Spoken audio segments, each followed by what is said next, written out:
अतीत मूर्ति है, अयोनी है, स्वयंभू है, गुरु की कृपा से प्राप्त होता है।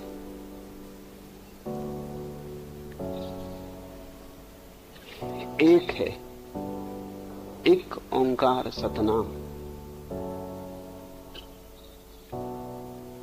जो भी हमें दिखाई पड़ता है वो अनेक है।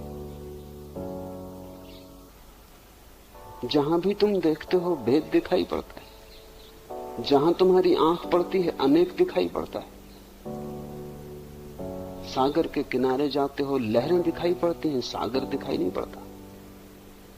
हालांकि सागर ही है, लहरें तो ऊपर ऊपर है, पर जो ऊपर ऊपर है वही दिखाई पड़ता है, क्योंकि ऊपर की ही आंख हमारे पास है। भीतर को देखने के लिए तो भीतर की आंख चाहिए।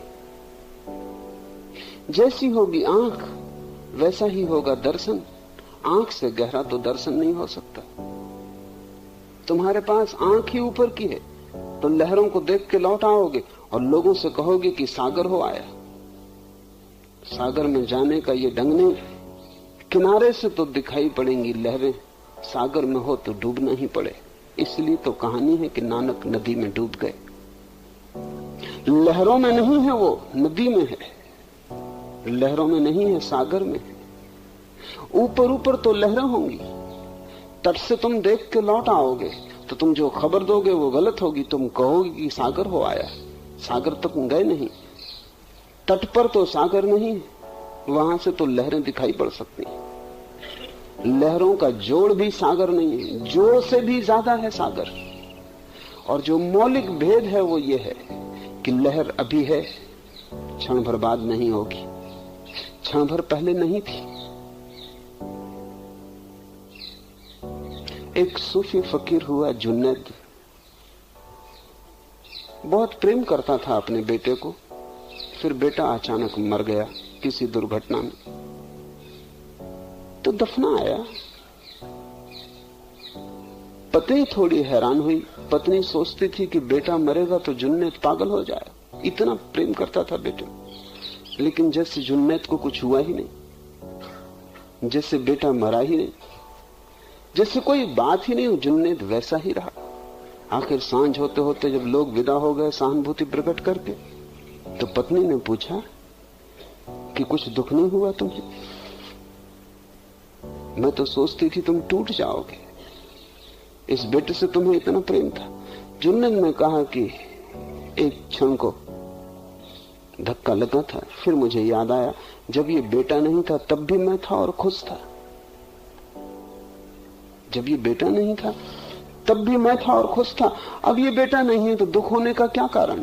फिर वैसे हो गया जैसे पहले था। बेटा बीच में आया और गया। न पहले दुखी था तो अब दुखी होने का क्या कारण? बिना बेटे के मजे में था, अब फिर बिना बेटे के हूं, फर्क क्या है? बीच का एक सपना टूट गया। जो बनता है और मिट जाता है वो सपना है, जो आता है और चला जाता है वो सपना है। लहरें सपना, सागर सच। अनेक लहरें हैं, एक सागर है। हमें अनेक दिखाई पड़ता है, और जब तक एक ना दिखाई पड़ जाए तब तक हम भटकते रहेंगे, क्योंकि एक ही सच है, एक ओंकार सतनाम।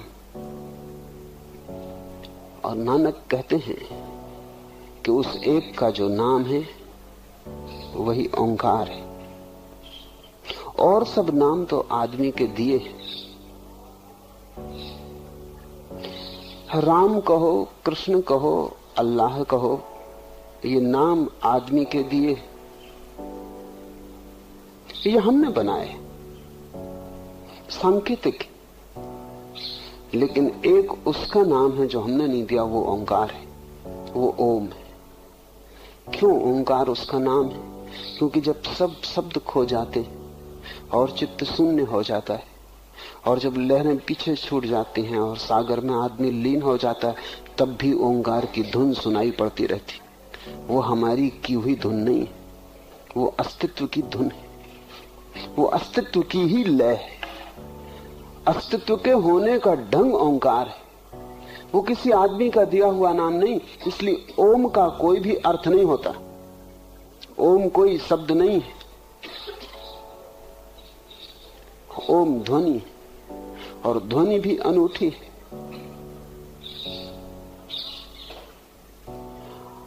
कोई उसका स्रोत नहीं, कोई उसे पैदा नहीं करता है, अस्तित्व के होने में ही छिपी है। अस्तित्व के होने की ध्वनि, जैसे कि जल प्रपात है, तुम उसके पास बैठो तो प्रपात की एक ध्वनि, लेकिन वो ध्वनि पानी और चट्टान की टक्कर से पैदा होती। नदी के पास बैठो, कल कल का नाद होता है, लेकिन वो कल कल का नाद नदी और तट की टक्कर से होता है। हवा का झोंका निकलता है, वृक्ष से सरसराहट होती है, लेकिन वो सरसराहट हवा और वृक्ष की टक्कर से होती। हम बोलते, संगीतज्ञ गीत गाता है, वीणा का कोई तार छेड़ता है, लेकिन सभी चीज संघर्ष से पैदा होती। संघर्ष के लिए दो जरूरी, तार चाहिए वीणा का, हाथ चाहिए छेड़ने वाला। जितनी ध्वनियां द्वैत से पैदा होती हैं वो उसके नाम नहीं है। उसका नाम तो वही है जब सब द्वैत खो जाता है, फिर भी एक ध्वनि गूंजती रहती। इस संबंध में कुछ बातें समझ लेनी जरूरी है। विज्ञान कहता है कि सारे अस्तित्व को अगर हम तोड़ते चले जाएं और गहराई में विश्लेषण करें तो अंत में हमें विद्युत ऊर्जा, इलेक्ट्रिसिटी मिलती है। इसलिए जो आखिरी खोज है विज्ञान की वो इलेक्ट्रॉन है, विद्युत कण। सारा अस्तित्व विद्युत से बना है।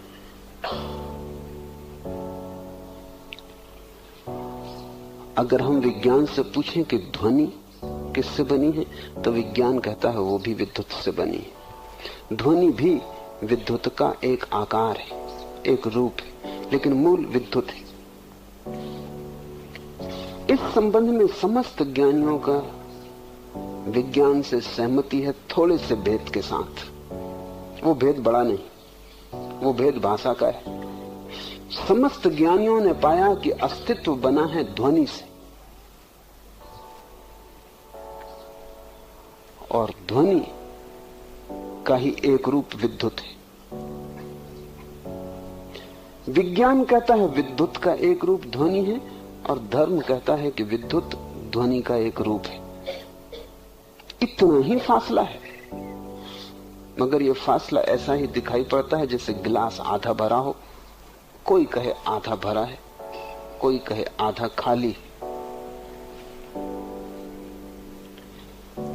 विज्ञान की पहुंच का द्वार अलग है। विज्ञान ने पदार्थ को तोड़ तोड़ कर विद्युत को खोजा है।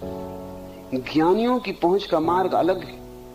उन्होंने अपने को जोड़ जोड़ कर, तोड़कर नहीं, अपने को जोड़ जोड़ कर अखंड को पाया, और उस अखंड में एक ध्वनि पाई है। जब कोई व्यक्ति समाधिस्थ हो जाता है तो ओंकार की ध्वनि गूंजती है। वो अपने भीतर उसे गूंजते पाता है, अपने बाहर गूंजते पाता है। सब सारे लोग उससे व्याप्त मालूम होते हैं। चकित हो जाता है पहली बार जब घटता है, क्योंकि वो देखता है मैं तो बोल नहीं रहा, मैं तो कुछ कर नहीं रहा, ये ध्वनि कहां से आ रही है। तब वो अनुभव करता है कि ये होने की ध्वनि है, ये किसी टक्कर से पैदा नहीं हो रही। ये आहत ध्वनि नहीं है, अनाहत नाद है। नानक कहते हैं वही एक उसका नाम है, ओंकार। नानक बहुत बार नाम शब्द का प्रयोग करेंगे। इसे स्मरण रखना कि जब भी वो कहते हैं उसका नाम, और उसका नाम ही मार्ग है, और उसके नाम की रटन में जो डूब जाएगा, उसके नाम में जो डूब जाएगा वो उसे पालेगा। तो ध्यान रखना, नाम जब भी नानक कहते हैं तब उनका इशारा ओंकार की तरफ है, क्योंकि वही एक उसका नाम है जो हमने नहीं दिया, जो उसका ही है। हमारे दिए हुए नाम बहुत दूर न जा सकेंगे, और अगर थोड़े बहुत जाते भी हैं तो इसलिए जाते हैं कि हमारे नामों में भी उसके नाम की थोड़ी सी झलक होती। जैसे समझो कि राम, अगर कोई राम राम राम की रटन लगा दे भीतर, तो उसमें ओंकार की थोड़ी सी झलक है। वो जो मां है वो ओम का है। इसलिए राम शब्द से भी थोड़ी दूर तक जा सकेंगे हम। लेकिन अगर तुम धुन को करते ही गए तो तुम एक दिन अचानक पाओगे कि राम की ध्वनि ओंकार में बदल गई।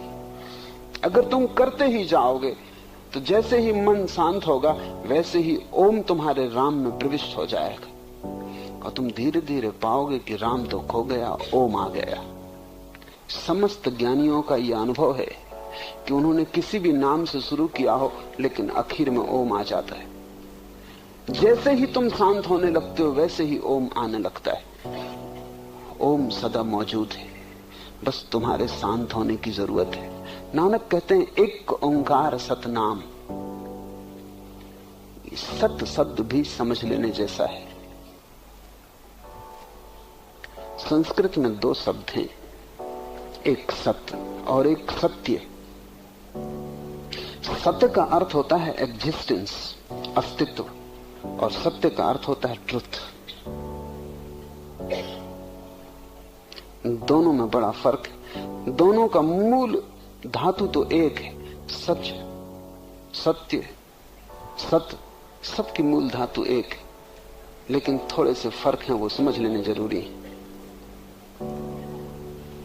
सत्य तो दार्शनिक की खोज है। वो खोजता है कि सत्य क्या है, व्हाट इज ट्रुथ। जैसे दो दो मिलके चार होते हैं, ये सत्य है कि दो दो मिलके पांच नहीं होते, दो दो मिलके तीन नहीं होते, दो दो मिलके चार होते। ये गणित का सूत्र सत्य है, लेकिन सत्य नहीं है, क्योंकि ये मनुष्य का ही हिसाब है। This is true but not existential. दो दो मिलके चार होते हैं, ये मनुष्य की ही ईजाद है। ये सत्य तो है, सच नहीं है, सत्य नहीं है। तुम सपना देखते हो रात, सपना सत्य तो है, सत्य नहीं है। सपना है तो, नहीं तो देखोगे कैसे। होना तो है, लेकिन तुम ये नहीं कह सकते कि सत्य है, क्योंकि सुबह तुम पाते हो कि ना होने के बराबर है। लेकिन हुआ जरूर, सपना घटा।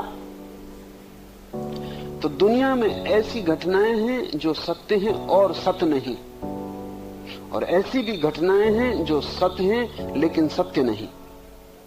गणित सत्य है, सत्य नहीं। गणित का एक निष्कर्ष सत्य हो सकता है, सत्य नहीं। सपना है, सपना सत्य है, सत्य नहीं।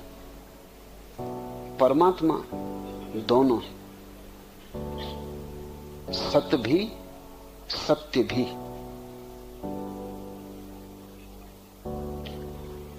और इसलिए ना तो उसे गणित से पाया जा सकता, विज्ञान से उसे नहीं पाया जा सकता, क्योंकि विज्ञान खोजता है सत्य को, और न उसे काव्य, कला, आर्ट से पाया जा सकता, क्योंकि कला खोजती है सत्य को।